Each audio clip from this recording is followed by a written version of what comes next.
Thank you, ma'am. Thank you very much.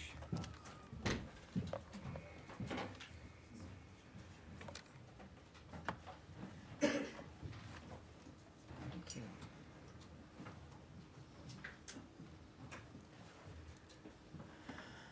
Hi, everybody. It was a beautiful day yesterday. I don't know, is today nice? Have you guys been outside at all? Nice. It's nice. Oh, great. I had no idea. Good, that's good. Spring is here. All righty. Obviously, a few announcements here at the top. Busy day. I think I can answer some questions for you. I'm going to do my best. So thank you for being here. And good afternoon, everyone. On this Holy Thursday, the day before Good Friday, I want to extend warm wishes to Christians around the world who are observing this sacred time. May it be one of reflection and peace for all who celebrate. And once again, someone's phone rings. Once again, Secretary Marco Rubio, Ambassador Steve Witkoff, and their teams have left the comfort of their homes to once again work to end the carnage that is unfolding in the Russia-Ukraine conflict, hoping to again bring peace to the families across that region who one day themselves may be able to enjoy the comfort of their homes as well. President Donald Trump has been clear. This madness has to come to an end quickly and completely. During his recent visit to NATO, Secretary Rubio also noted that the time for peace is now, not in months or years. It is now. He stated specifically that just 2 weeks ago, that it would be a matter of weeks when we would be able to know if Russia was serious about wanting to end this catastrophe. And now, the civilized world waits to see if Russia is indeed serious. President Trump has committed his administration to peace and a future that everyone can count on. His vision and demand for an end to the hostilities remains a North Star for Secretary Rubio, Ambassador Witkoff, Special Presidential Envoy for Ukraine, Keith Kellogg, and so many others who are determined to make clear to everyone around the world that the Russia-Ukraine war would never have happened if President Trump had been president at the time. Now he remains committed to reversing the disaster that has unfolded.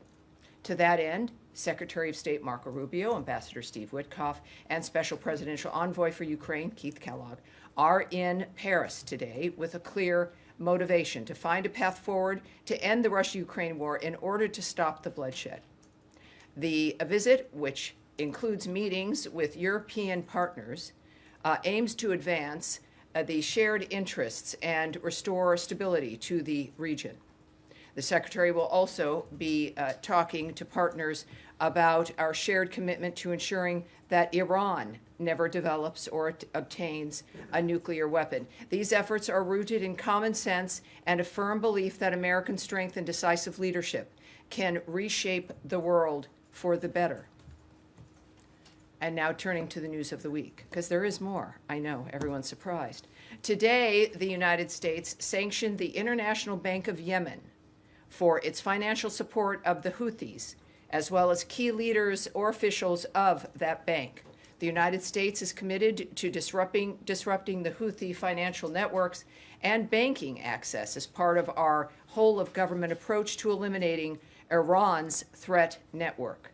Moreover, we can confirm the reporting that Changguang Satellite Technology Company Limited is directly supporting Iran-backed Houthi terrorist attacks on U.S. interests. Their actions and Beijing's support of the company, even after our private engagements with them, is yet another example of China's empty claims to support peace. We urge our partners to judge the Chinese Communist Party and Chinese companies on their actions, not their empty words. Restoring freedom of navigation in the Red Sea is a priority to President Trump. Beijing should take this priority seriously when considering any future support of CGSTL. The United States will not tolerate anyone providing support to foreign terrorist organizations, such as the Houthis.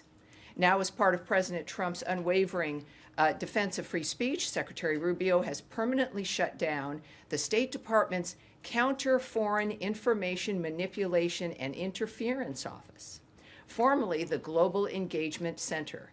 As Secretary Rubio stated, over the past half-decade, bodies like GEC have called by our own governing ruling class nearly destroyed America's long free speech history. We have launched a sweeping transparency initiative. The American people deserve answers, and we intend to deliver them. Most of you will recall, of course, the effort to censor Americans using certain entities here in the government, including that one here at the State Department. Now, turning to the budget. We continue to review the department's global posture and programs to ensure that they serve U.S. interests in a rapidly evolving world. Our foreign policy is grounded in delivering results that make our nation safer, stronger, and more prosperous. And as the Office of Management and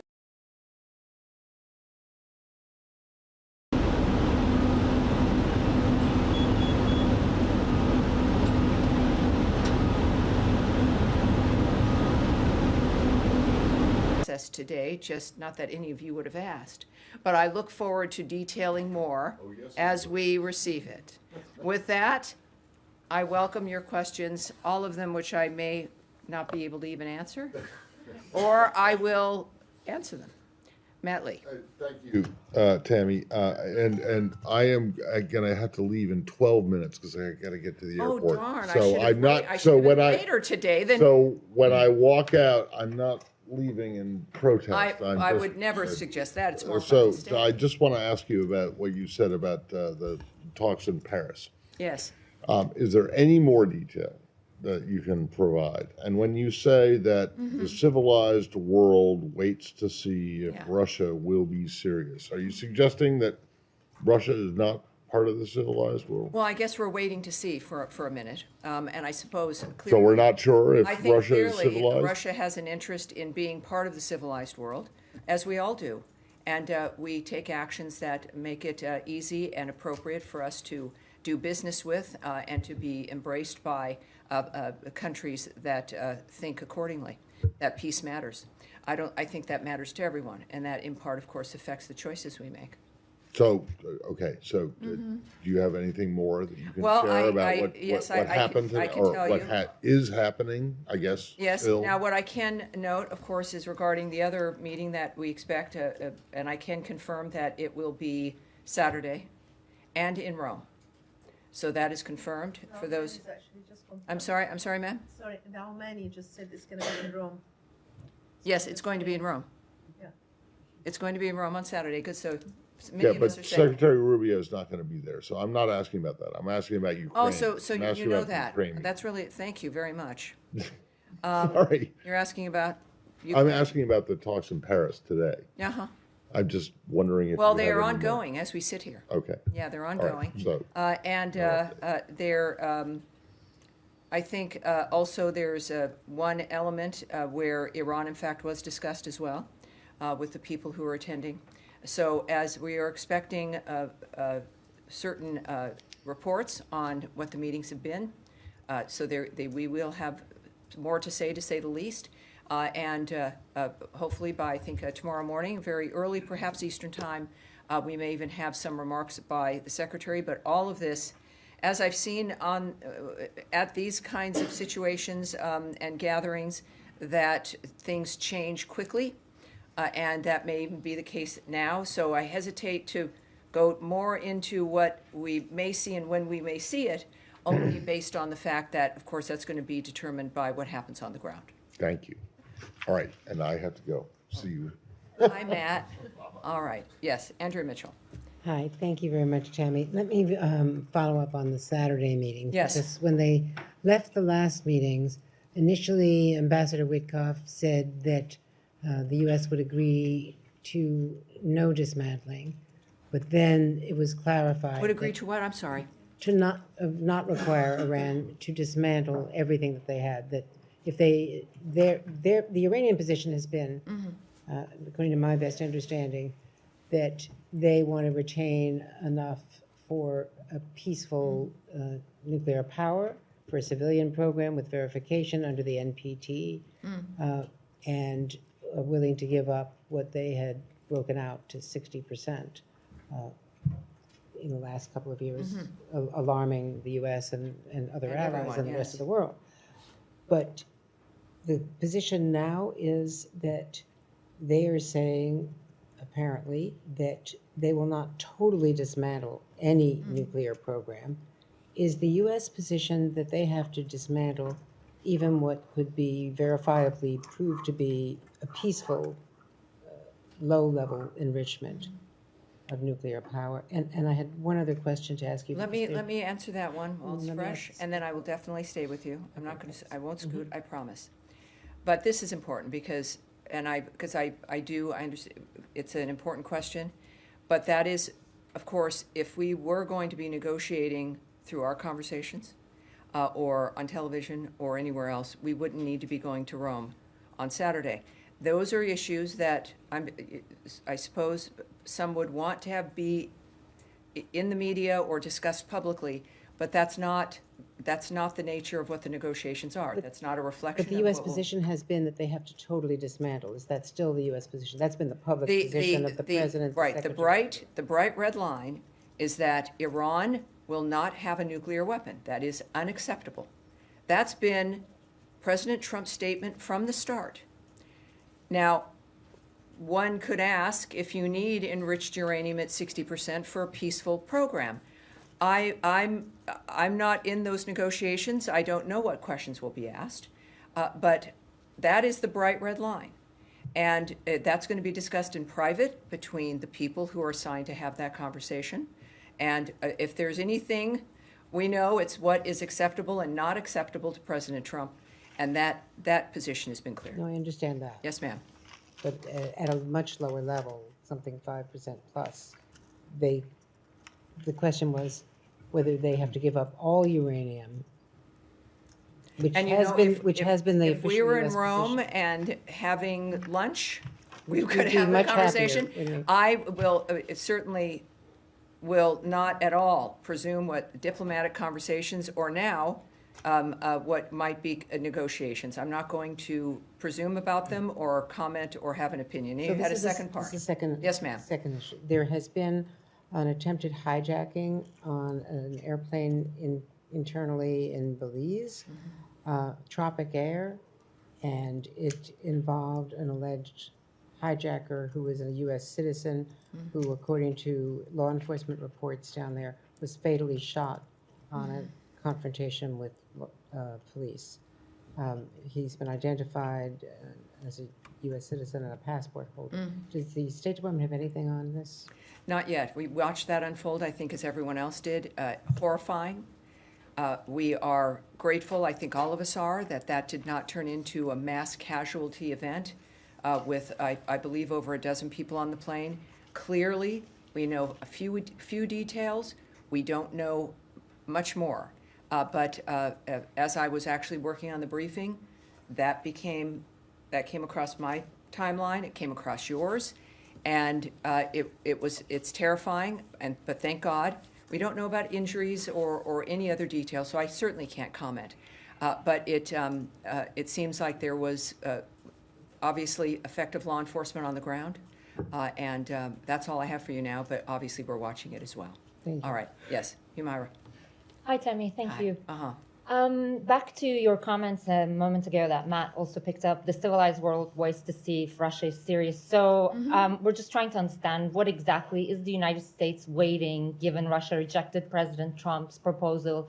What exactly are the metrics here? And given Secretary said, we will see in weeks, like what are you waiting to see? And is the administration starting to put together a plan B if it becomes clear to the administration that Russia is not serious?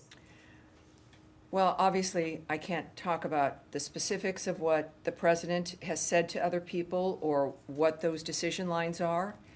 We do know that, and also I would say, I would push back a bit on your contention that the Russians have rejected something. Again, that's based on perhaps what you've observed and what others have observed. I don't know what the conversations are, what's been stated between any of the parties. So we can't go there. But what we do know, and what the Secretary has said often and what the President says, is that we are going to judge people based on their actions, not their words. And that is a universal standard that we will be using. And I think that's important. As far as the metrics, those again, that's why you go and you meet people face to face or you have conversations, and that's what we're doing. That's an important dynamic of determining, as many people have argued, about whether or not, who's serious, who isn't serious. And we've seen the actions that our friends, the Ukrainians, have taken, which is a commitment to a full ceasefire, the nature of the actions that they've said that they would do. That has been clear from the start. And it's understandable. You've got two parties here, and we have a standard. And so that's why, though, we have now, again, our best and brightest are in Paris, making this determination, which is clearly complicated.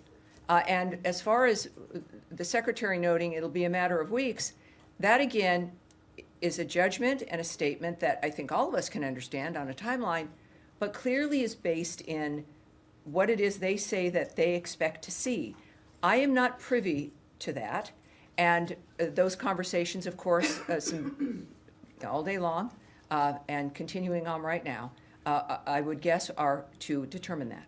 Right. And the U.S. yesterday voted against a UN General Assembly resolution condemning Russian actions against Ukraine, along with North Korea, Sudan.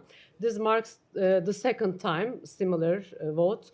Does this indicate that you are that optimistic about Russian intentions to end the war? Is it because you are working a peace deal, or are you done with the UN?